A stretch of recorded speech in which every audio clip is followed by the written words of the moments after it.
Le chef de l'État, Félix-Antoine Tshisekedi Tshilombo, a répondu à toutes les questions face à la presse lors du briefing spécial animé par le ministre de la Communication et Médias, Patrick Mouyaya. Le président de la République, en bon père de famille, a apaisé les esprits des Congolais en assurant que la situation est sous contrôle car la maison est bien gardée. Témoin de l'événement, Désiré Wemboloa. C'est un exercice de redevabilité dans lequel le chef de l'État, Félix-Antoine Tshisekedi, a permis aux Congolais et Congolaises de pouvoir être au courant de l'évolution de leur pays dans tous les secteurs de la vie. Sur les plans sécuritaires notamment, le chef de l'État, Félix-Antoine Tshisekedi, a éclairé la lanterne de tous les Congolais qui croyaient que le M23 était de Congolais. J'ai vu quelques Congolais irresponsables qui ont osé dire oui, mais on a vu le M23, il n'y a que des Congolais là-dedans.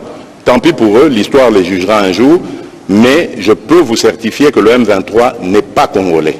Toujours sur la question de l'agression rwandaise, le numéro 1 d'entre les Congolais dit souhaiter négocier avec le Rwanda, non pas avec le M23, qu'il qualifie d'une coquille vide. Le fait que je ne veux pas de négociation avec cette coquille vide qu'on appelle le M23, et d'ailleurs j'en veux pour preuve le cas de l'Angola, poser la question au président angolais qui m'avait aussi demandé cette autorisation d'entrer en contact avec le M23 parce qu'il savait que moi je ne voulais pas discuter avec eux. Je lui ai dit, président, faites-le, mais vous me donnerez raison, vous verrez très vite que ces gens sont des pantins du Rwanda. Ils ne continueront pas cette discussion parce qu'ils savent que vous allez découvrir que derrière ça, ce sont des Rwandais qu'il y a. Sur le plan économique, Félix-Antoine Tshisekedi a rassuré à tous les Congolais que la maison est bien gardée et qu'aucun Congolais ne peut s'en inquiéter. Dormez tranquille, soyez en paix dans vos foyers. Nous veillons à la République. Le Congo, comme je l'ai dit tout à l'heure, est en train de vivre les douleurs d'enfantement d'un nouveau Congo.